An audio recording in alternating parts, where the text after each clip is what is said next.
Hello everyone, अस्सलाम वालेकुम। I hope आप लोग सब खैरियत से होंगे। तो हम लोग चैप्टर 4 पढ़ रहे थे लास्ट वीडियो में of class 6th, what books and burials tells us. So let's continue. हम वहीं से कंटिन्यू करते हैं जहाँ पे हमने लास्ट क्लास एंड की थी। सो लास्ट क्लास में मैंने एक क्वेश्चन भी आप लोगों से पुट अप किया था कि वॉज आयरन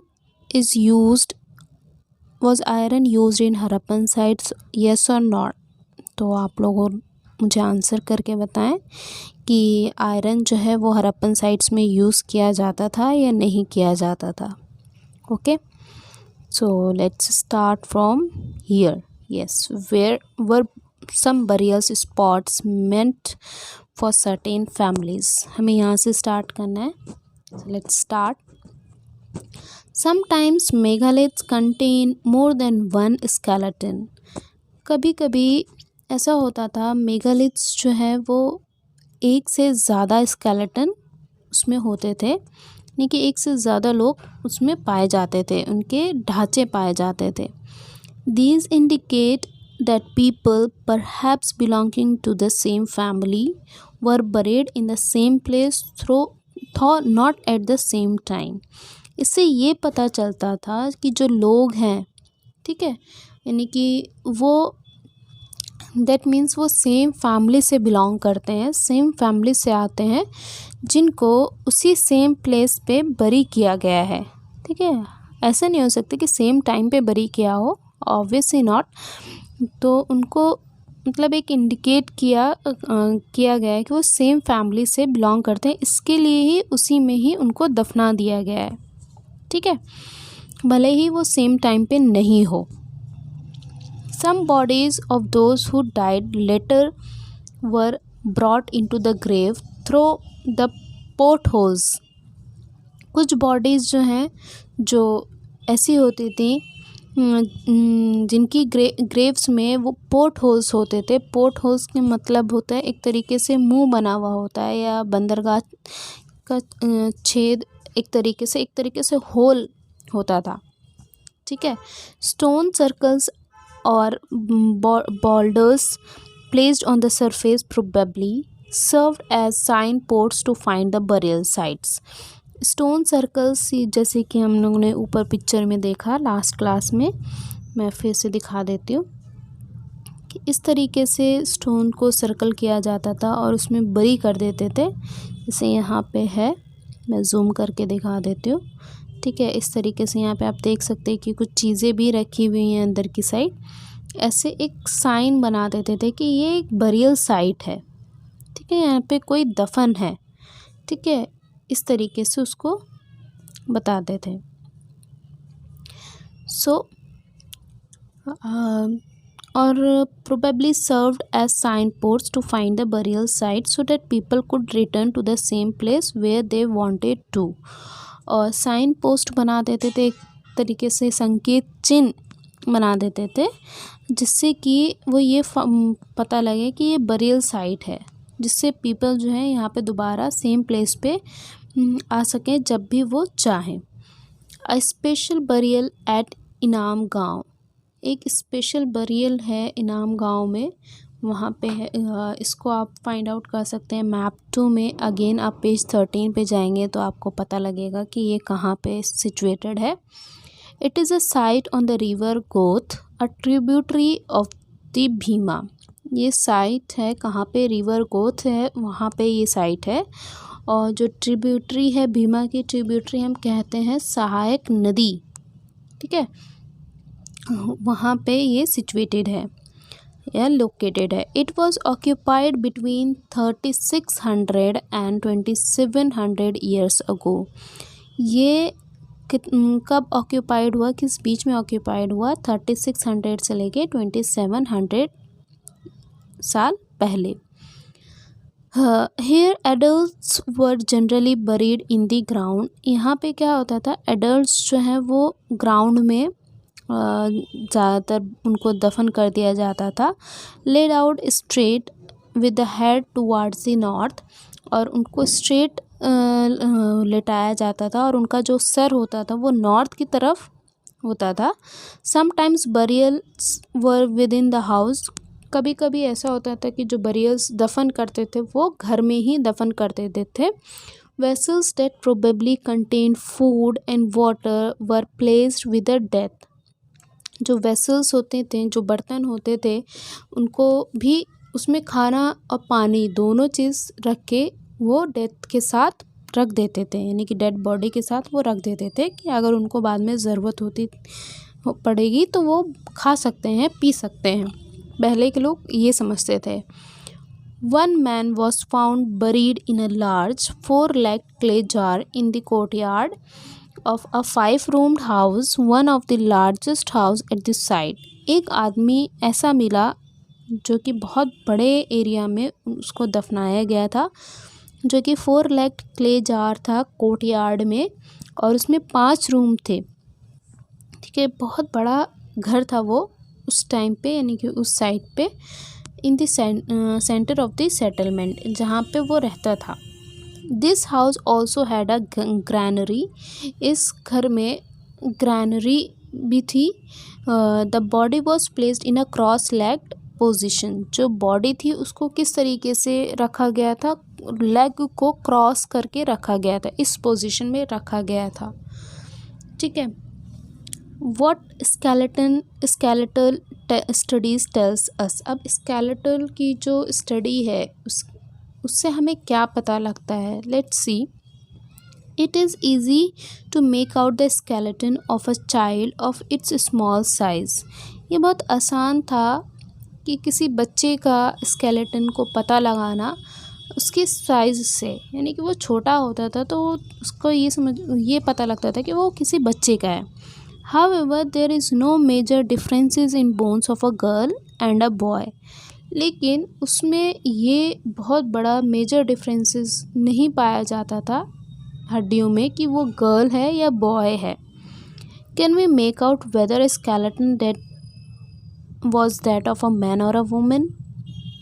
कि किस तरीके से मैन और वुमेन के स्केलेटन को हम फाइंड आउट कर सकते हैं। Sometimes people decided on the basis of what is found with the skeleton, कभी कभी लोगों को ये लगता था कि जो स्केलेटन है उनके साथ क्या क्या चीज़ें पाई गई हैं, जैसे कि if a skeleton is found with jewellery it is sometimes thought to be that of a women.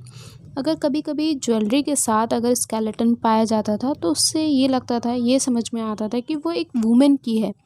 लेकिन एक क्वेश्चन ये भी होता था कि कब मेन भी ऑर्नामेंट्स पहनते थे, तो ये बहुत बड़ा कन्फ्यूजन क्रिएट था कि वो मैन है या वुमेन है, क्योंकि पहले के लोग जो हैं वो ऑर्नामेंट्स पहनते थे, आदमी लोग भी ऑर्नामेंट्स पहनते, तो इसलिए कन्फ्यूजन क्रिएट रहता था। A better way to figuring out the sex of a skeleton is to look at the bone structure. एक बहुत अच्छा तरीका ये था कि उस जो स्केलेटन का है वो ये पता लगाना है कि वो मैन है वुमेन है, तो उसके बोन स्ट्रक्चर से पता लगता था। वो क्या था, द हिप और a pelvic area of women is generally larger to enable child bearing. जो एरिया है हिप का और पेल्विक एरिया है वुमेन का, औरतों का, वो लार्जर होता है जनरली, क्योंकि टू अनेबल चाइल्ड बियरिंग, एक चाइल्ड को बियर करना होता है, इस वजह से ये एरिया जो है वो इस एरिया से पता लगता था। These distinction are based on modern skeletal studies, ये जो डिस्टिंक्शंस हैं वो बेस्ड करते थे मॉडर्न स्केलेटन स्टडीज़ से। ठीक है। About 200 years ago there was a famous physician named Charaga. This is an important question in this chapter. ये बहुत important question है, ये आगे भी पूछ लिया जाता है।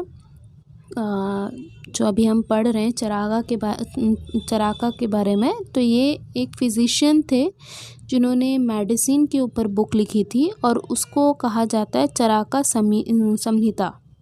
ठीक है। There he states that the human body has 360 bones. उन्होंने इसमें ये बताया कि ह्यूमन की जो बॉडी है उसमें 360 बोन्स होते हैं। This is much larger number than the bones that are recognized in modern anatomy.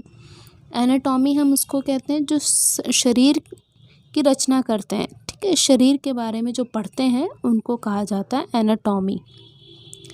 तो ये जो नंबर था 360 बोन्स का, वो बहुत ज़्यादा नंबर था 200 बोन्स के मुताबिक, जो कि रिकॉग्नाइज्ड किया गया है मॉडर्न एनाटॉमी ने। तो Charaka arrived at this figure by counting the teeth, joints and cartilage. ये पता लगता है कि चरागा जो थे उन्होंने क्या फिगर किया था, किस तरीके से उन्होंने काउंट किया था, कि उन्होंने टीथ भी काउंट किए और जो जॉइंट्स थे उनको भी काउंट किए और कार्टिलेजेस को भी उन्होंने काउंट किया था। तो इन सब को मिला के यानी कि होल बॉडी को उन्होंने काउंट किया, जिसमें 360 बोन्स पाई गई। तो ये एक बहुत इम्पॉर्टेंट क्वेश्चन है ना। ऑक्यूपेशन एट इनाम गांव, इनाम गांव में क्या ऑक्यूपेशन था वो हम पढ़ेंगे, फिर उसके बाद आपका चैप्टर कंप्लीट है।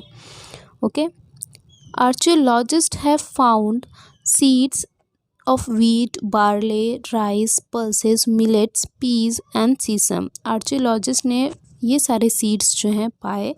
Bones of a number of animals, हड्डियाँ पाई एनिमल्स की। Many bearing cut marks that show they have been used as food, बहुत सारे ऐसे थे जो कि जिस पे कट मार्क्स थे, जिससे ये पता लगता था कि वो फूड के लिए यूज़ किए जाते हैं। These include cattle, buffalo, goat, sheep, dog, horse, ass, pig, sambar, spotted deer, black buck, antelope, hare, and mongoose. Beside birds, crocodile, turtle, crab, and fish. ये सारी चीज़ें जो हैं वो पाई गई थी इनाम गांव में, ठीक है। There are evidence that fruits such as, fruits के भी एविडेंस थे, जैसे बेर, आंवला, जामुन, dates and variety of berries were collected. जो बेरीज़ हैं उनकी वैरायटी भी कलेक्ट हुई वहाँ से आर्कियोलॉजिस्ट को पता लगा कि ये सारी चीज़ें भी यूज़ की जाती थी। फिर उसके बाद आपका एक छोटा सा कॉलम है एल्सवेयर का, इसको भी हम जान लेते हैं। Find China in your atlas, atlas में आप चाइना को देखें कहाँ है। अराउंड 35 ईयर्स अगो, 35 ईयर्स पहले, we found some of the first evidence of writing in China. Archaeologist ने कुछ पहली एविडेंस ढूंढी जो कि चाइना लैंग्वेज में लिखी हुई थी, ठीक है, चाइना में लिखी गई थी। These writings were on animal bones, वो जो लिखावट थी वो किस पे थी, वो एनिमल्स की हड्डियों पे थी। These are called oracle bones, और उनको कहा जाता है oracle bones because they were use to predict the future, क्योंकि वो यूज़ किए जाते थे किसके लिए, फ्यूचर को बताने के लिए, भविष्यवाणी करने के लिए यूज़ किए जाते थे।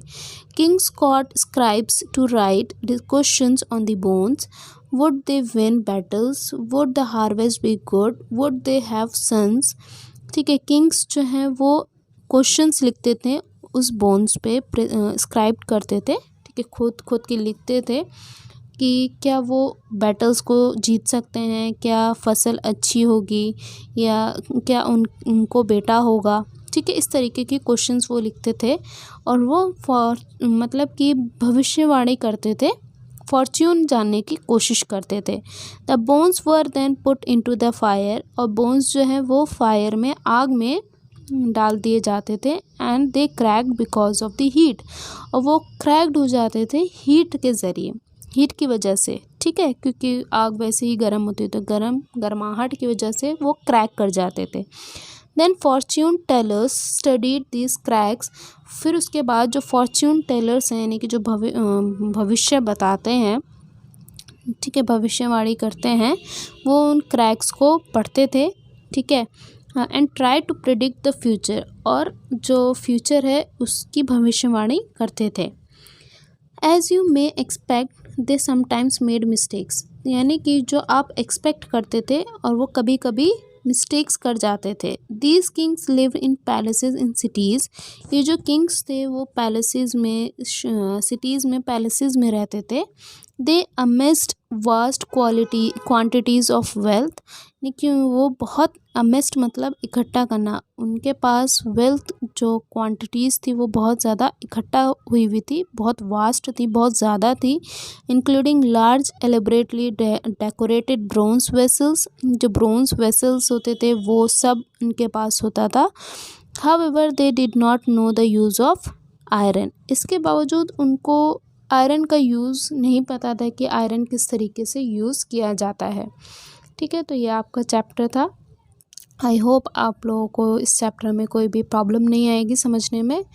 मेरी जितनी कोशिश थी बहुत इजी लैंग्वेज में समझाने की, मैंने समझाया आप लोग को, तो प्लीज़ कमेंट करके बताएं आपको समझ में आया या नहीं आया, या आपको वीडियो कैसी लगी। चैनल को लाइक करिए, सब्सक्राइब करिए एंड और भी लोगों में शेयर करिए। Thank you.